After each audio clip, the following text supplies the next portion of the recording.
Yeah, we're running. What's going on, Aaron?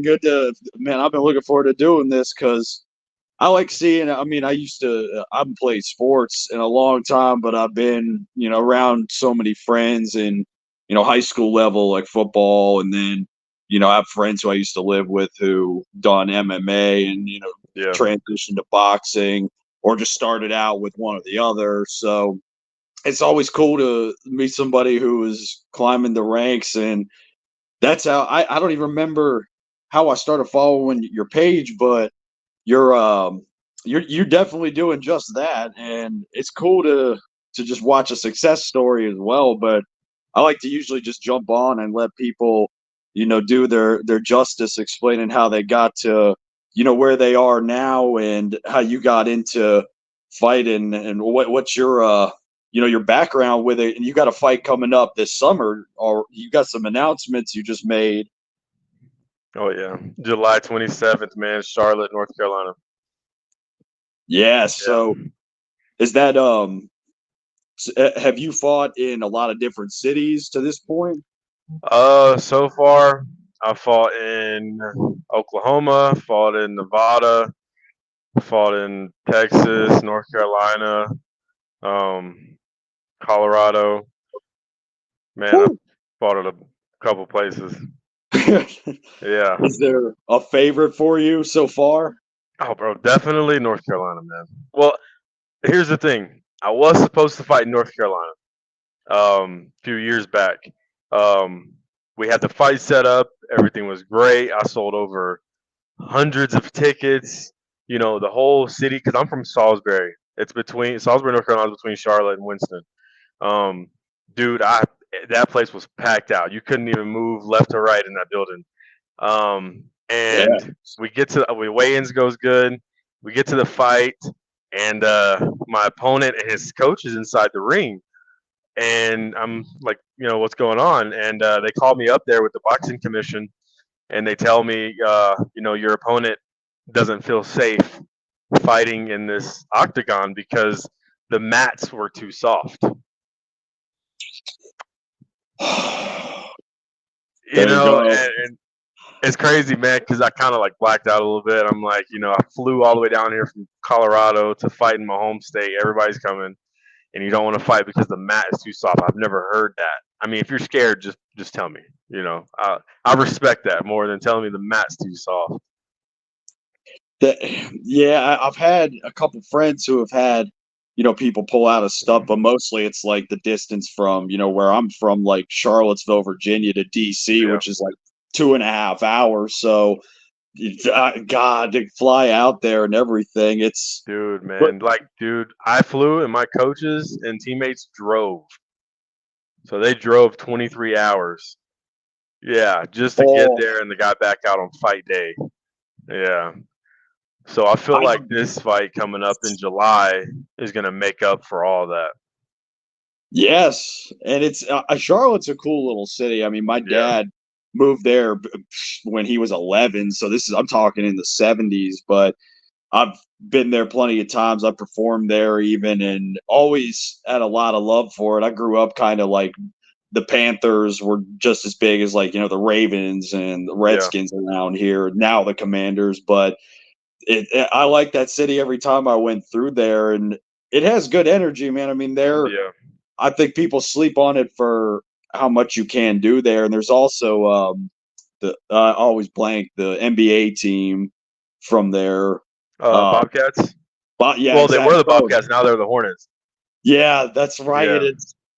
I was talking about that the other day. All these trying to think about all the teams that have just discontinued, whatever the word Yeah. is, in our lifetime, like the Expos, Supersonics, or otherwise the Dang, that's Sonics. classic, bro. It's true. Yeah, it goes that fast. And what you do with fighting, it's crazy how fast an opponent can come in, be weighed in, and at the same time, how, you can go through months of just everything with the fight Mm. prep, not to mention the traveling and all. And then, but it makes you look good too, because I mean, you get there and yeah, like, come on, step up if you're Yeah. gonna make people drive.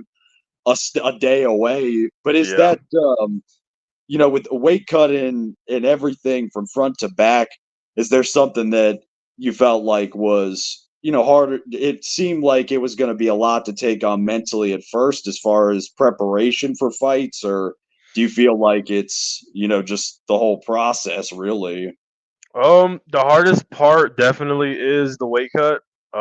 Because if you're too much overweight during fight camp, then you're not really focusing on the training aspect. You're thinking about, oh, dude, I gotta do this so I can get my weight down every single day. I gotta lose this much weight. You're not thinking about, okay, now that I'm here, I'm gonna work on kickboxing. The next day, I'm gonna do wrestling. But every day it's weight cut, weight cut, weight cut, weight cut, and then by the time you're ready to fight, like you're so mentally drained you don't remember anything that you trained for that whole entire fight. All you can think about is losing weight. So that definitely for me, that was really tough for me at 185. This fight coming up is for the championship belt at 205. My previous two fights were at 205. I got them both done in under 2 minutes. I felt amazing, but a little slower than usual because of the weight. So after this fight in July, I am going to go back down to 85, but I'm going to do it smart this time. I grew up wrestling my entire life, so the weight cut really never scares me because I know what to do. You know what I mean? Yeah, yeah. That can't it's hard to understate how important wrestling. It's people who start early in life with that, how much of an advantage it can give you, Oh, because you 100%. see, not even to mention, yeah, when you get in there, like, the difference with, like, when Colby Covington fought George Masvidal, two of the baddest who have ever done it, Yeah, but you see, there's just a fighter who's done it for so long, so you don't feel like it's you definitely feel like that's a part of the advantage that wrestling at a young age gave you. 100%. And any coach will tell you, you come into this game with wrestling in your background. Oh, everything else is going to be a breeze. Because when you're out there and you're fighting, you're not hesitant. You're comfortable because on the feet, I'm good. If you try to take me down, then I'm good as well. You know what I mean? So it gives that confidence for a wrestler to go out there and actually stand and throw combinations without having the fear of being taken down. And that's tonight. I mean, because we're doing this when UFC 300 the day of, Yeah. but that's what I think is going to happen tonight with that main event with Jamal Hill. I just think if he gets comfortable taking him down to the ground, because I don't know. I mean, there are those guys that also just you can't really figure out the weight class that they Yeah. should be in. Like Rafael dos Anjos is another one I know who's kind of jumped back and forth in weight. So you feel like there's a weight that the one for you that is, for the weight cuts and everything.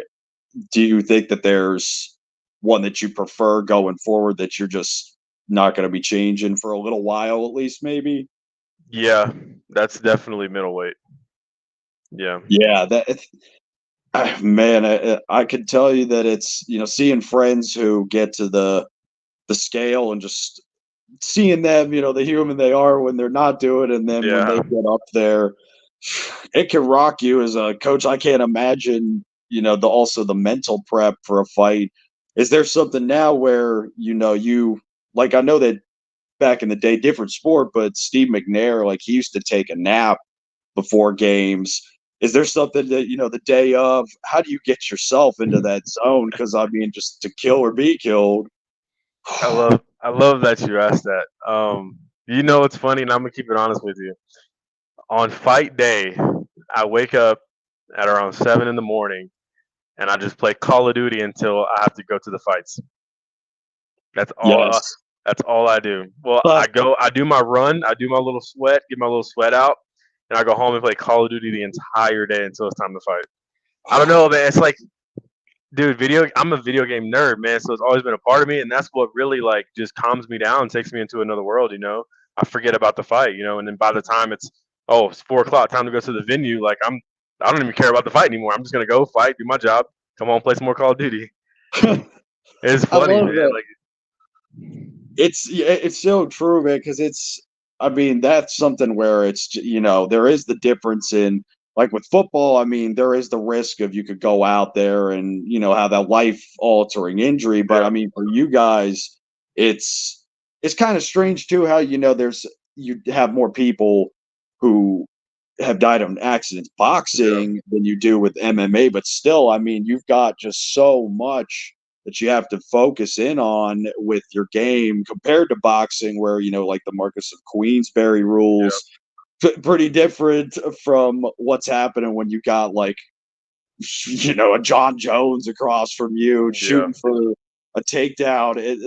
It's quite different, but that's where I'm so curious to watch things like with Francis Ngannou, where it's like I don't want to see him lose, but if he does, you're not surprised about that. Do you Yeah. think that is something that, in the future you would like to transition to go into boxing to do that for a little while?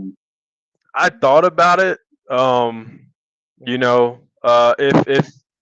I'm not gonna lie to you, I know I have friends that have done it before, but most people do it obviously for the money. Because it's a huge thing seeing an MMA fighter, a world famous MMA fighter going into boxing, because everyone's gonna watch it, right? So you're gonna make the big check. And that's the main reason why everybody does it, is for the money. Because obviously, Ngannou made a couple hundred grand, with the belt, and then ends up making 5-10 million just for a regular fight without a belt. You know what I mean, in boxing.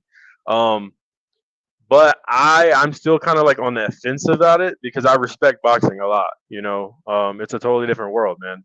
And that's what a lot of people don't understand. These boxers, they start when they're 2, 3 years old, and I've actually sparred with a legit boxer before, and it wasn't pretty.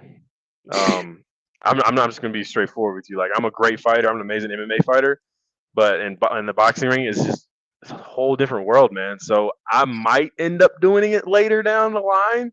If I can call somebody out, um, I might get a little bit more bigger and call out AJ. You never know. Cool. You know what I mean? God, that So, would be. I might end up transitioning into that here. But right now, my main focus is getting into the UFC and getting that belt for myself. And if you jump into the UFC, has there ever been that fight kind of in the back of your mind where it's like, God, that would be when I know I made it there. I'm fighting this guy, like a 185. God, there's just that there's so many who are at the that aren't getting attention, like Adesanya and Yeah, Alex, Poatan. People like DDP. I mean, I first saw him in the past like year, but it was because he beat Darren Till and he beat a big yeah, name. And it's hard to admit, but it is true. The marketing part of it is so much of it to where your fighting can do the talking yeah, for only so far, but there's also like the promotion today because everybody's forced into social media whether they want to or not. yeah. Is there that fight that you think like, I don't even care if this doesn't market well, I would love to have that dream fight? You know, my dream fight would definitely be Adesanya, just because I Well, strive. I strive for the best, um, regardless of where I am in my career. Once I do make it there, I would love to fight him because he's the best in the world. In order to be the best, you got to be the best. I would love to also fight Sean Strickland. I feel like my man, wrestling can overpower him. Um, I but agree. definitely those. Sean Strickland, yeah, that's just one that's, if you don't know his personality, but I mean, as a fighter, I'm just so I love to watch the way he goes in there because, like, without Asanya, that was just not what I expected. But I knew how good of a boxer he was, and Yeah, he's to amazing. see it at Asanya, I mean, taken out of his game thoroughly that night. It's also, I wonder if it was just, he was fatigued in that fight, like mentally. I think he had gone from just the two wars with Alex to jumping in there. But Strickland, you see, when he goes in there with DDP with a little wrestling, he was able to Yeah, make it an even fight. And there's also guys like Cannoneer and Cannonier's a monster. 185. Yeah. I could see that being something where, I mean, yeah, you've got the background to where it's you getting into that place, the right mentality of just, I'm going to be fresh across the board with everything. Yeah. And I love seeing that, man, because you're right there with the best opportunity this summer. And I'm being so close now in Florida, living there. I would love to come up and see this fight, man, because it's just you really do have to go through years of it and getting up in the morning as a 6-year-old kid and doing it. I could see Yeah. that intensity and I could see that hunger in you, and I expect nothing but good things going forward, man. And it's so what date again in so this summer? Yeah, What's the July venue called? 27th. The venue is God, you know what? I got it right here.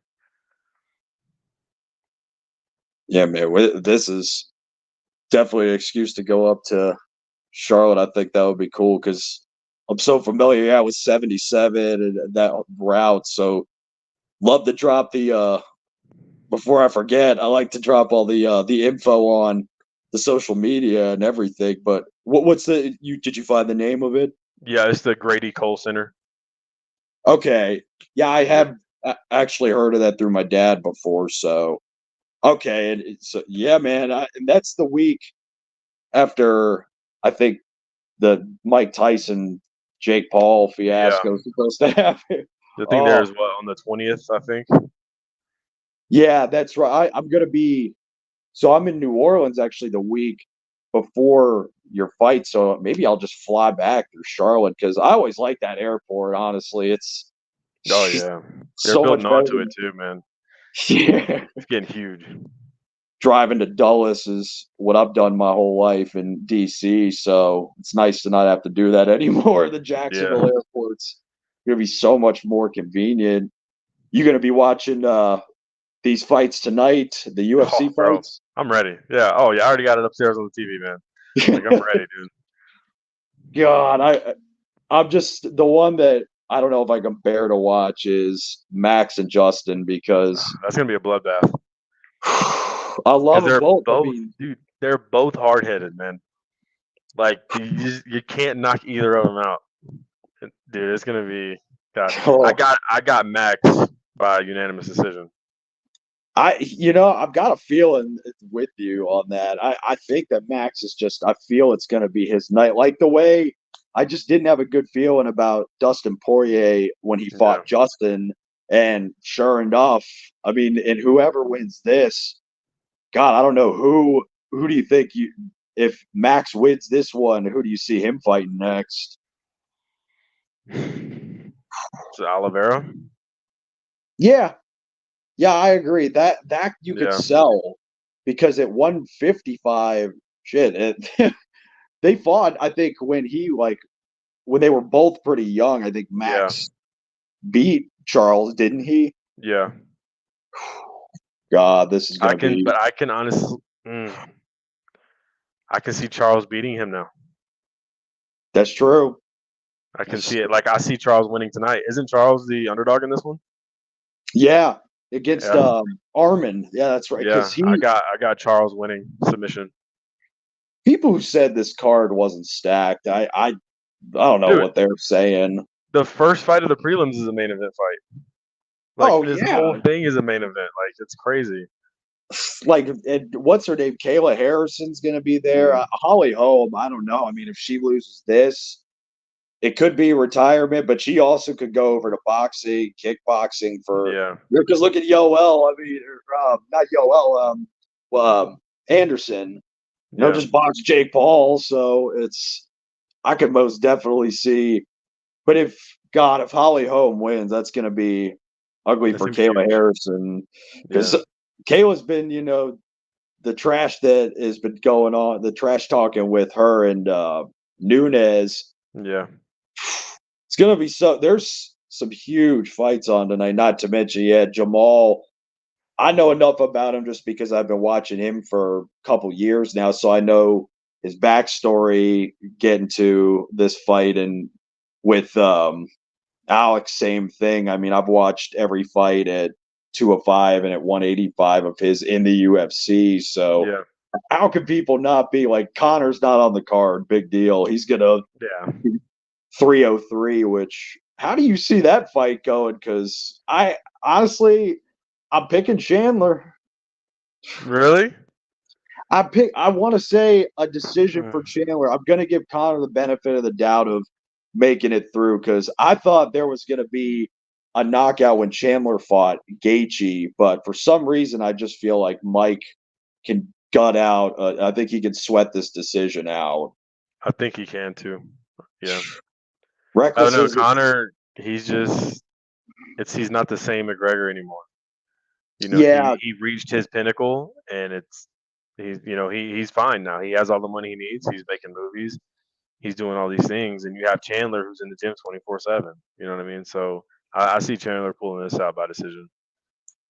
It's also I watched for the first time in a while. I watched Khabib and Connor back the other day, and after the fight, I was watching Connor in the octagon. You know, after the whole thing happened, and he was limping back then on the leg he was talking about. Yeah.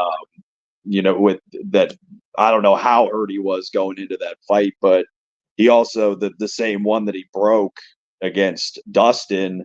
So Yeah. that's where I'm making this call from with Chandler, because as wild a man as Chandler is in there, I feel like he's going to learn from the way that he fought Charles and Dustin going in there. I just see him being a little more contained and Yeah. realizing this is a big moment for me if I can sweat this out and get a victory, even by decision. He still has, Connor's name. I think he can pull himself into a title fight just by his name alone. So that's where I Yeah. expect to see a different Chandler. But at the same time, it's a difficult spot because he sells fights with his unpredictability. Yeah. God, this is what a Yes. year. Yeah, for real. Yeah. The first half of the year is you've got all this stuff, and then you've got the second half. Who knows? I mean, because I know if Tyson for some reason doesn't Mike Tyson doesn't fight Jake Paul, who do you think would jump in on that card? Is it Mike Perry? I don't think Jake Paul would ever fight Mike Perry. I agree. I don't think that'll ever happen because Mike Perry he's just too sharp right now, dude. He is too sharp right now. It's insane the level that he went to in the UFC to bare knuckle. Like he's an even better fighter now. Like it's crazy. Yeah, It's it's crazy. I love it, man. The fight against, to think of where he is compared to when he fought Cowboy, the Yeah. UFC. It's just so, and that's something with Jake Paul that's going to be, God, if he does lose to Mike Tyson, I mean, do you think that's a career killer? For him now, he's a YouTuber, man. They'll be able to, do something to get their way back up to the top spotlight again. You know what I mean? True. Um, yeah. So, but I mean, I feel like now, I don't feel like there's many people that's actually gonna watch that fight. Because everyone has kind of felt like all these fights have been kind of set up in a certain way. Oh, Um, yeah. you know what I mean? So I don't feel like it's gonna be as big as what everybody thinks it's gonna be. If it does, awesome. If it doesn't, I mean, no one really cares. It's like a sparring match. Because we know the real Mike Tyson. We know if Mike Tyson goes out there and fights like he did Roy Jones Jr. a couple years back, he would knock the shit out of Jake Paul. I'm just saying. You know what I mean? It's But I think true. it's gonna be like a softer sparring type of thing. I really don't like the decision of fighting Mike Tyson, obviously for the age part of it, but it's also, I mean, just what do you get out of it as Jake Paul? I mean, at least with these people like Vidal Riley they're getting linked to Jake Paul, Yeah. but they're going in there and they're fighting the right people, so that's how Yeah. they're going to keep the hype going. But I mean, Tommy Fury really, he could put that all to bed if he goes in and rematches either KSI or Jake Paul, because Yeah. he wins. I mean, it's like are you really going to sell these fights again? I don't see it happening. That's where I was like, I was happy that Seam Rahman Jr. was going to fight Jake Paul because I was like, all right, if Jake loses to him, at least he's like, okay, I've lost to this boxer who has this family name and everything. But I just don't understand some of the moves Jake Paul is making. And I agree. I don't see it selling that many tickets, which do you think that he will ever get in there and fight Nate in the octagon? Yeah, I see that fight happening. I honestly see the Nate Diaz and Jake Paul happening. Yeah, I see that more than any other fight, honestly. God, if he did, and Because Nate's a gangster, he doesn't care, you know. And Jake is a businessman. So I mean, put those two together, you got one of the biggest fights of the year, in my opinion. the Like I rematch like that. too. Yeah, I like that better than Jake Paul and Mike Tyson. I would love to see like kind of the way that I think McGregor's team sort of got not silenced, but the way that they were sort of put in their place after Habib won. That could Yeah, end up happening again to Jake Paul, where he loses to Nate in the octagon. And it's like you've got Jake Shields and all those people there, and Jake, all he has is Logan and, whatever. Is BJ Flores even his coach anymore? I don't think he I don't even is. know. God, that could be ugly if Nate. Imagine him like that's a good point. Is like there's no way Jake and his like would have fought Tyson in '86. Are you for real? No, no, dude, no, bro, no, That's gonna it's not be happening. hideous if they fight in the octagon for him. But I mean, it's there. God bless if you're gonna go make money and that's your goal ultimately. I Yeah, mean, but man, this has been. I appreciate your time doing this today, man, because I always just, if I can do one on the same day as fights, but I definitely am looking forward to seeing this thing in July, man. And please just be good to yourself during this camp, man. And thanks for jumping on today, man. I will do, man. And I'd like to give a shout out to Victory MMA, which is the new gym that I train at. I Yes. recently left. I'm not gonna say the name of the gym. I recently left the old gym I was training at. Now that I'm here at Victory, it's an awesome place. Coach Gilbert Smith Jr., Ultimate Fighter, UFC fighter, really good guy, man. Really down to earth dude, and I'm excited about this camp right here because I'm gonna go in there July 27th, like a different animal that people have seen the past two fights. Yes, sir, man. You've got the rock solid energy, and I think it's going to pay off beautifully, man. Kick ass and handle this business. Oh yeah, man. Thank you. Definitely do this again, man. You're sharp, and I'm telling you, it's just you stay locked in the way you are. You are on your way to that Adesanya fight. Hey, I believe in myself, and I will get there. You got him, rather. And hey, I'm gonna be watching, brother. Thank you, man. Hey, you come out to that fight, man. I got you a ticket ready at the door. Absolutely, man. We'll be talking soon. All right, brother. Thank you. Absolutely glad to have you on, man. Peace. All right.